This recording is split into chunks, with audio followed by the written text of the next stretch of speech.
The tougher the challenge, the more proof I had that I was moving forward. That change in perspective made it easier to keep going, because I stopped expecting the path to be smooth and started appreciating the rough edges for what they were, opportunities to grow. I also learned to find joy in small victories. The day I reached half my savings goal felt like a celebration, even though there was still a long way to go. Every time I resisted the urge to spend on something unnecessary, it felt like a quiet win. Those moments mattered because they reminded me that progress doesn't just come from big breakthroughs. It comes from consistently making the right choices when no one is watching. By the time I was nearing my goal, I realized I had changed in ways that would last far beyond this one trip. I was no longer afraid of hard work. I no longer avoided discomfort. I no longer believed that setbacks were signs to stop. Instead, I had developed a trust in myself, a belief that if I committed to something, I would find a way to make it happen. That kind of belief can't be bought, borrowed, or gifted. It can only be earned through action.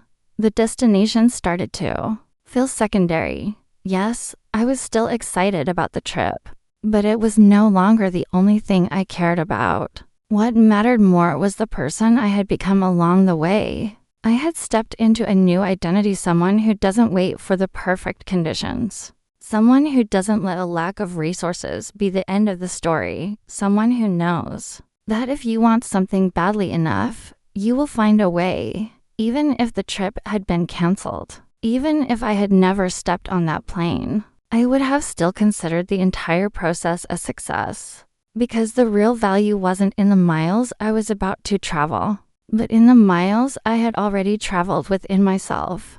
I had started in a place of limitation, but I ended in a place of possibility. That shift is priceless because it doesn't end when the trip ends. It carries into everything I will ever do from this point forward. When you set a goal, you think the reward will be the thing you're chasing, but often the real reward is the transformation you undergo in the process of chasing it. You learn what you're capable of, you discover how far you can push yourself, and you realize that the limits you once accepted were never real in the first place. That's what this journey gave me, and that's why it will stay with me forever. In the end, the flight was only a small part of the story. What truly mattered was the transformation that happened before I ever left the ground. I had learned that rejection can be the very thing that pushes you toward your greatest victories. The person who once doubted me became the reason I proved what I was capable of. I did not just buy a ticket, I bought my freedom, my confidence, and my belief in myself. Sometimes the sweetest revenge is simply doing what they swore you never could. Checked. The struggles I faced while saving for that ticket became my training ground. They forced me to confront my limits and push past them. They showed me that I was capable of more than I had ever believed.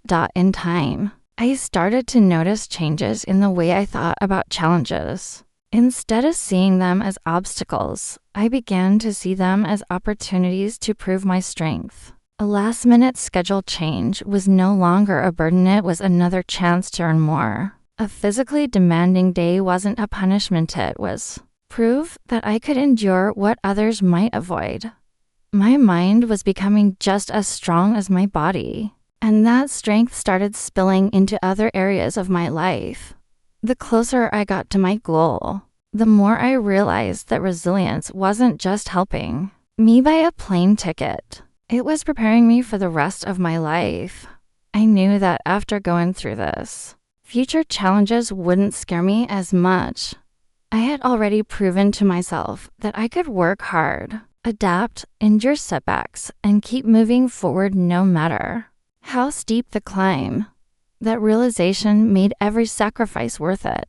I wasn't just saving money. I was saving myself from the version of me that would have stayed behind. The version that would have accepted limitations without a fight. I had built a resilience that no one could take away, and that resilience would remain long after the ticket was used.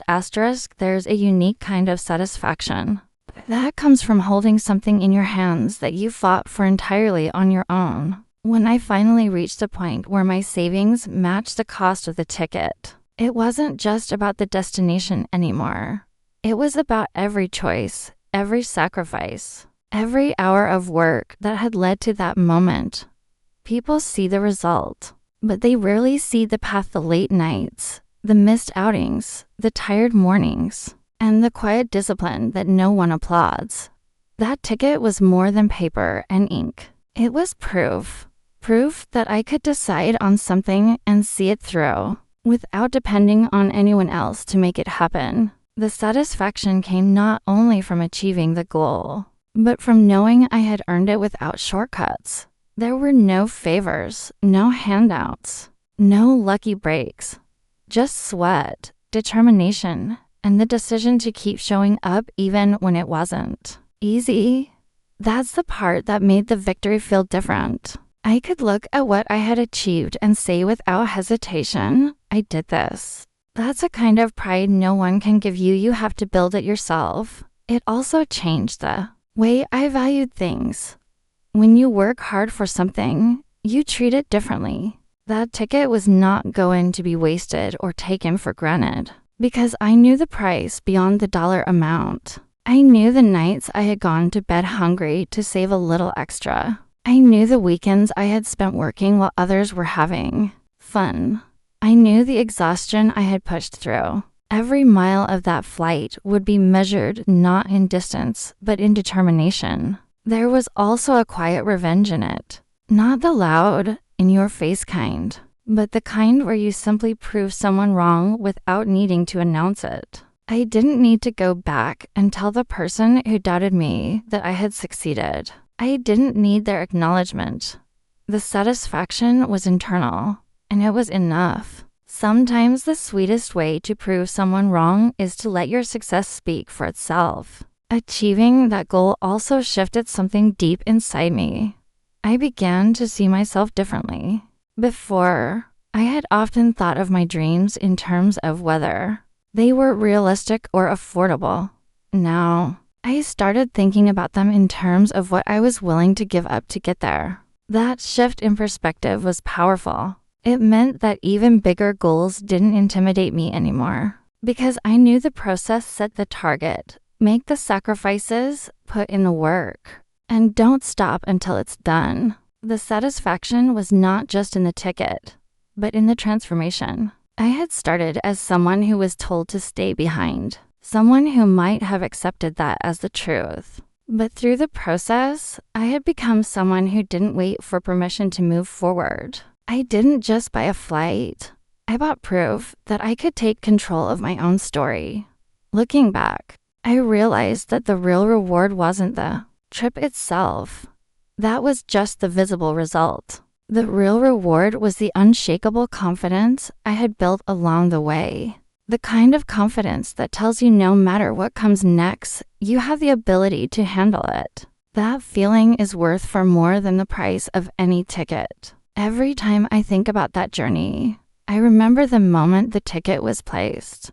In my hand, it felt light, but I knew the weight it carried. It wasn't just paper, it was the months of effort, the nights of doubt, and the mornings of determination, all condensed into something small enough to fit in my pocket. That's the thing about satisfaction earned through hard work. It may look simple to the outside world, but to you, it's priceless. Asterisk, there's a certain power in proving people wrong without ever having to say a word. When I set out to earn that ticket, I knew that some people didn't believe I could do it. They may not have said it directly, but it was in their tone, in the way they dismissed my goal as unrealistic or unnecessary.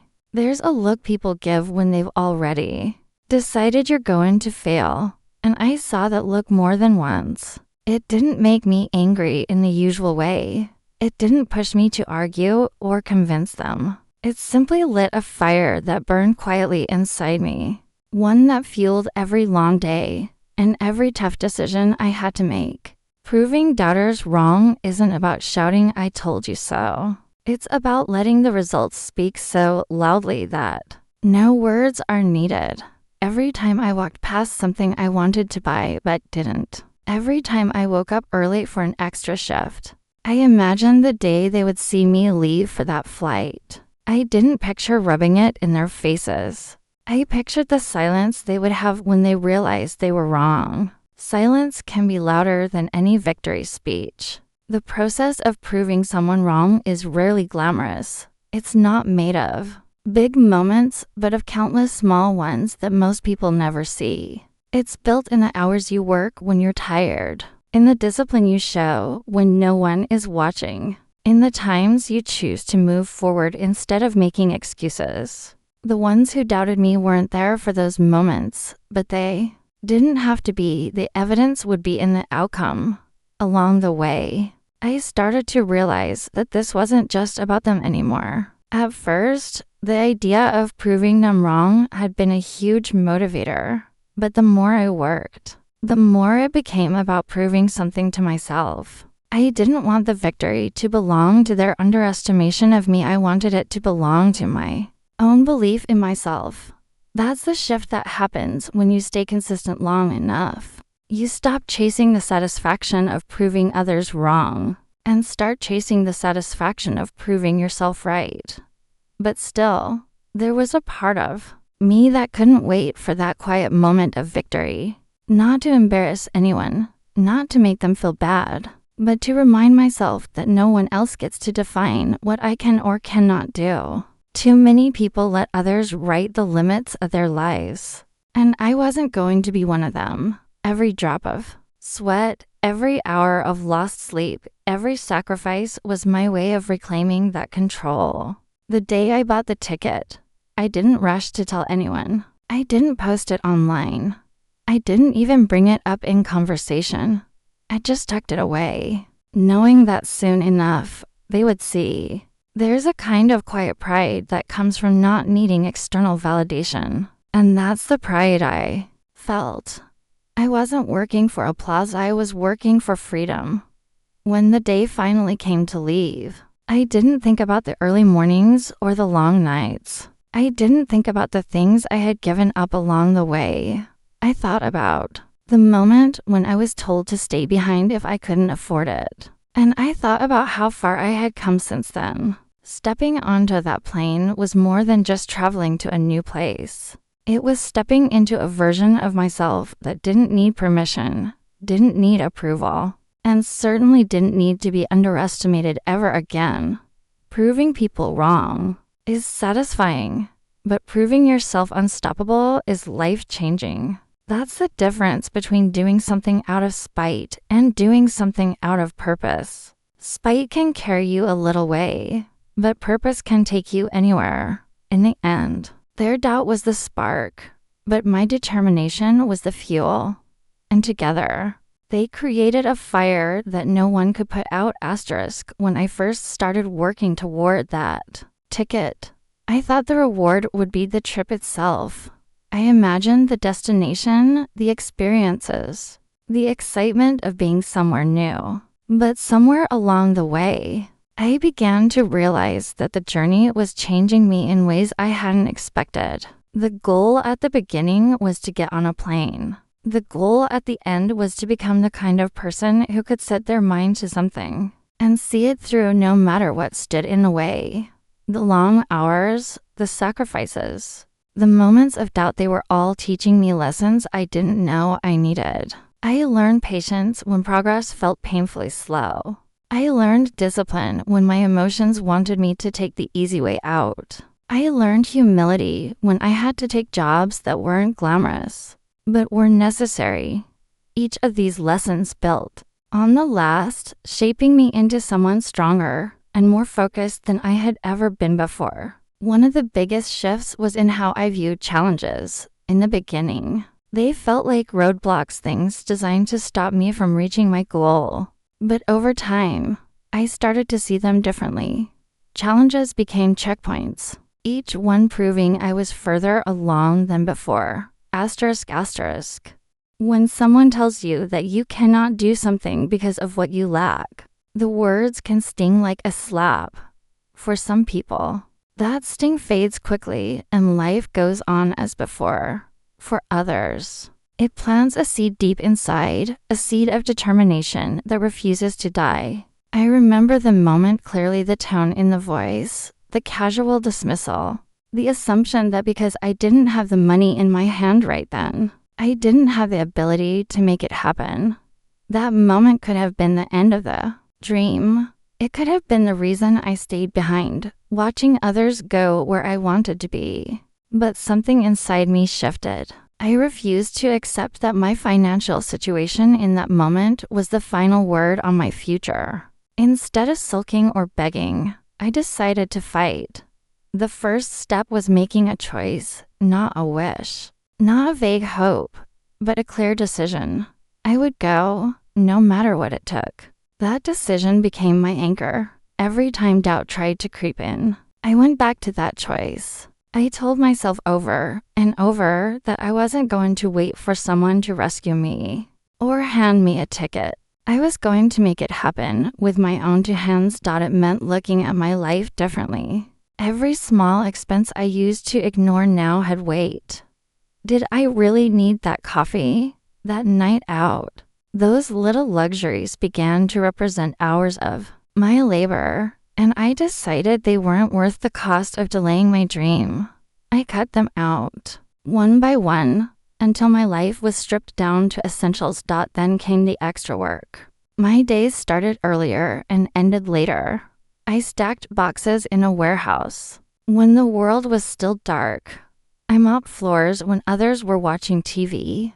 It wasn't glamorous, and it certainly wasn't easy. There were mornings my body ached so much that I questioned whether I could keep going. But every time I felt my resolve slipping, I imagined the moment I would step onto that plane. I pictured the sound of the engines, the feeling of the seatbelt clicking, the sight of the clouds from above.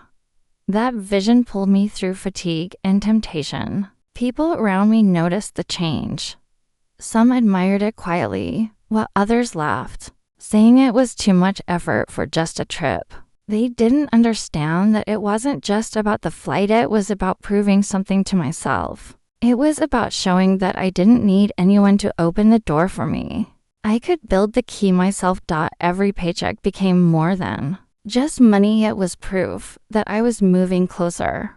Slowly, the stack grew. There were moments of frustration when it felt like I wasn't making progress fast enough. But the truth is, progress was happening every single day. The journey was teaching me discipline, grit, and the value of delayed gratification.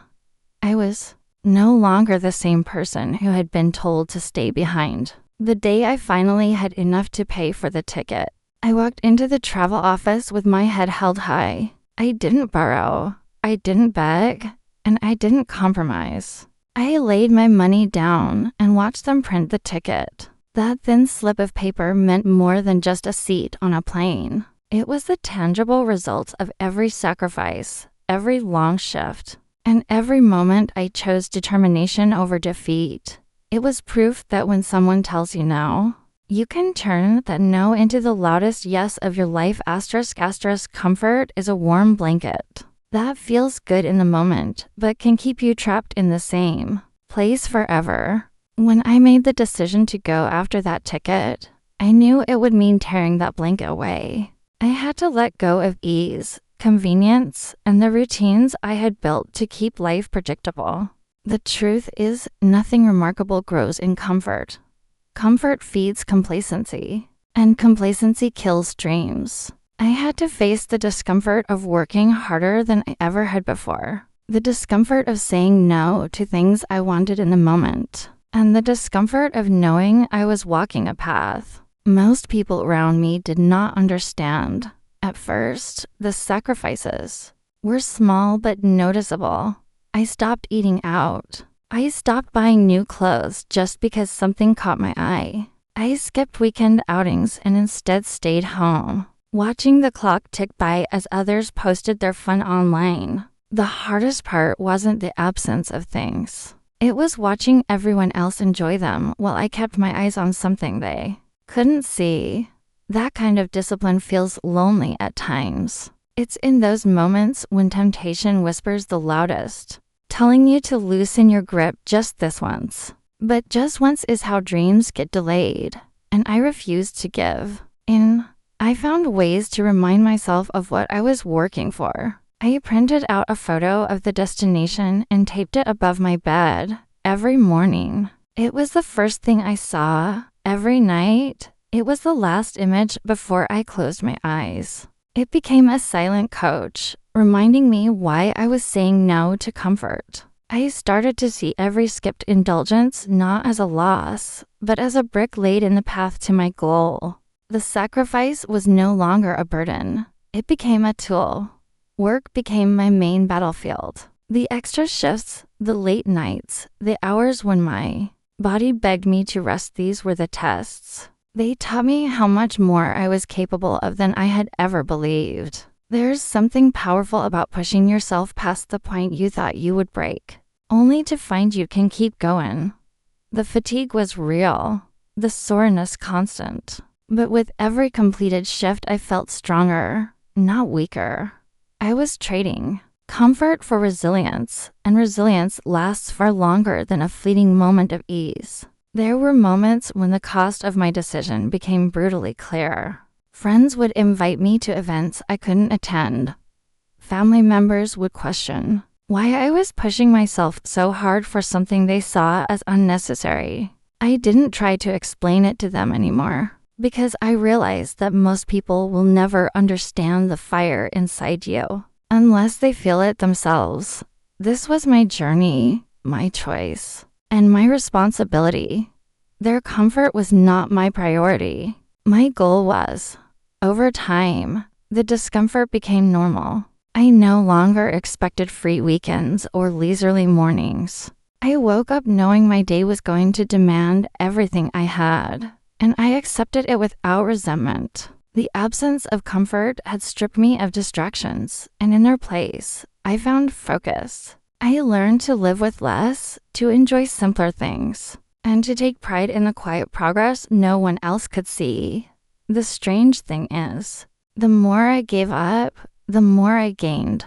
I lost comfort, but gained self-respect. I lost easy pleasures, but gained deep satisfaction. I lost time spent idly, but gained skills, strength, and a work ethic that will serve me for the rest of my life. Comfort could never have given me that. When I finally reached a point where I could see my goal in sight, the sacrifices didn't feel like sacrifices anymore. They felt like the price of admission to a life I had built with my own choices. Looking back, I realized that the comfort I had once valued so much was nothing compared to the pride of knowing I had done what many wouldn't dare.